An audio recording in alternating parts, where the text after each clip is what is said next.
Good afternoon and welcome to another video with a guy and his projects. Today we are working on my new car. This is the first project on the new car. And new, when I say new, it's 15 years old. This is a 2005 Nissan 350z. I have zero idea what the trim level is. I have not been able to figure it out. I haven't looked that hard, but easy searching, I have no idea what trim level. It is an automatic, not a standard, but that's not a deal breaker for me. A lot of you hardcore standard people might be, they'll look at a car like this and say, that's the only one you can drive is a standard.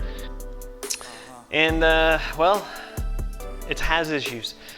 So I sold the Sentra and I bought this for $1,500 or $1,100 less than what I sold the Sentra for.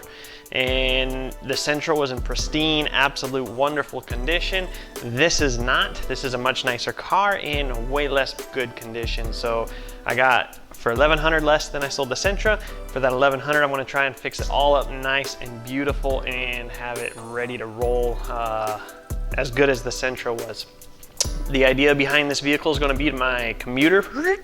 I drive 100 miles a day, and that's what I had the Sentra for, but it's up through the mountains and down the mountains, and the Sentra just got boring, for lack of a better word. So this will hopefully be a little bit more entertaining to drive up and down the mountains 100 miles a day. So what is wrong with it? There's quite a bit wrong with it, actually.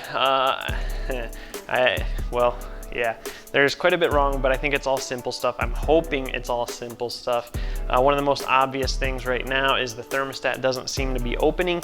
I'm hoping it's the thermostat and not an actual issue with the water pump. We're gonna find out after we replace the thermostat in this video. We're gonna replace the thermostat and see if that fixes our, it's not overheating, but the coolant's getting to 220 degrees and kind of maintaining 220. So either they have a super high thermostat in here, or it's just not opening, or there's an issue with the water pump. The radiator physically feels cool to me after, after the thermostat should have opened. When the coolant's running at 220, the radiator should not feel cool, and I can put my hand on the cap and think it's not been run. So that tells me, hopefully, that, well, it's a thermostat issue. We're gonna find out. We're also going to replace a couple hoses while we're at it, just because they're looking kind of cracked. I did not get the bypass hose. Unfortunately, I didn't really look. I was too excited about buying parts and I didn't look what I needed. I just kind of went online and ordered some stuff. So bypass hose, we hope is in good condition. But we got the thermostat. We got our coolant that is not the proper coolant according to the manual. This is going to be a temporary thing. We're just flipping out the thermostat and seeing if it improves. If it does improve, I'm probably going to put in a new radiator pretty freaking quick, and then we'll flush out the whole system, put in the right coolant, the correct coolant. I don't even know if that's the right stuff in there right now. So part of getting this thing up to where I want it to be will be replacing all the fluids, the diff, transfer kit, everything. That was a long intro. Anywho, should we replace the thermostat? Yes, we should. Important to remember, I'm not a mechanic, I'm not a professional, I have no training, I have no professional experience how to do this. I am not showing you how, I'm not telling you how to do this job.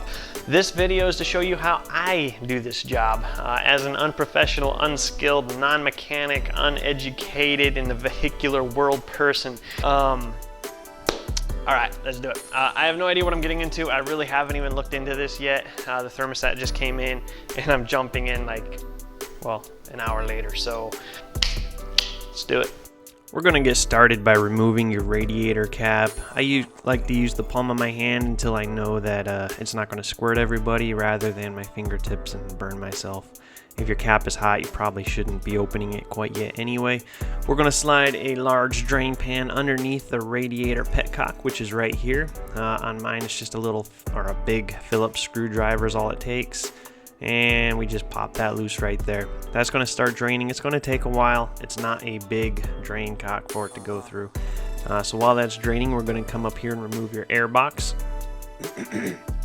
And your ducting, it's just one clamp-on screw right there, and you can move the flexible part off, and then you have a MAF airflow sensor, the mass airflow sensor, commonly called the MAF, which is on your ductwork. That just unplugs, get that wire out of the way, and then you got a couple random set screws holding the air box in place.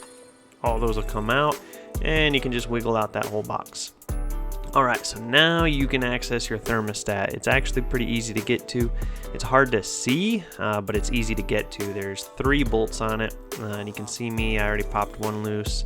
I'm popping the second one, and then the third one was up on top, I believe. And then I'm going to go ahead and remove the coolant hose. Now pop the bottom side loose. I didn't get that on camera first, or you're going to make a big mess. Once the bottom's loose, take the top off. And then of course your bypass hose and what all else that's attached to the thermostat has got to come off. And then you can finish removing those bolt holes, or the bolts from the thermostat. Alright, so now we got the thermostat out. And there we go, that's what you got. So this is the housing on the inside. Make sure you get all that gasket scraped off. I couldn't get my hands and a camera at the same time. But that's about as good as I got it right there, and I have no leaks since. This is my new thermostat. I'm using a Gates. I did find out that the thermostat was not the issue. It ended up being a water pump problem, but the other thermostat was pretty corroded and nasty. So we're gonna go ahead and peel the whatchamacallit off of the gasket and stick it to the thermostat housing before we put it on the engine side. It is nice that this kind of sticks on. Some of them don't, and it's a real PIA to get it aligned up properly. Thermostat you're just going to set back in place, and then you can bolt it back in. I do not have torque specs for you, unfortunately, but you do not want to torque these down like your life depends on it, because it's all aluminum and you can cause issues with strippage, and nobody likes strippage. But once you do get them on there nice and snug, go tight, more than snug, but not freaking, don't torque them down, okay? Alright, so your radiator hose can just go back in. Just try and remember how you got the old one out. And it really only goes in nicely one way. The other way it won't really fit that great. Get it in, make sure you clear the AC pulley. Mine was really close to the AC clutch, but not touching. I ended up trimming just a little bit off the edge of the hose with some scissors just to make sure it was cleared fine. This is your other radiator hose on the other side. Same deal, I'm just replacing it as a preventative measure. Might as well, why not? It's only a couple bucks, system's already open. It was really kind of difficult to get it off, but once it finally came, it came. Again, don't do this when everything's hot. This was also super corroded, so I cleaned it up with some sandpaper, some really fine grit, just to get the corrosion crap off. I bought this car from a college kid that maintained the oil, and that was about it. Unfortunately, a lot of people think the only thing they have to maintain on a car is the oil, the engine oil.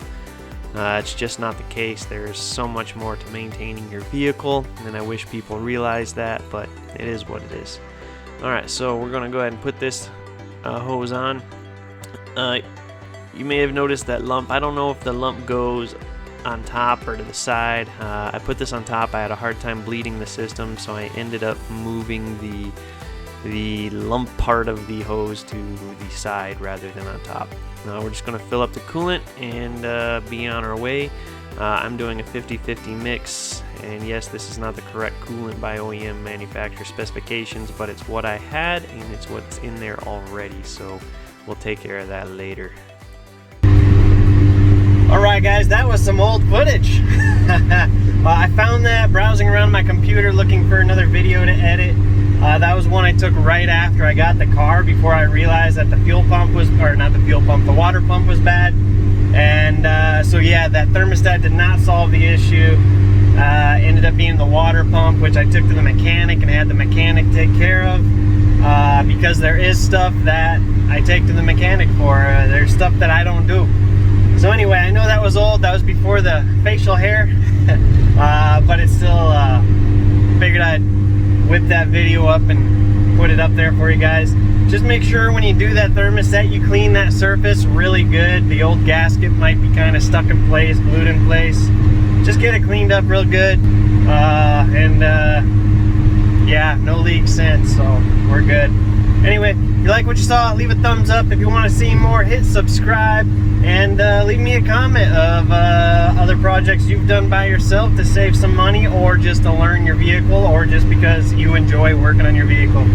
Guys, we'll see you next time.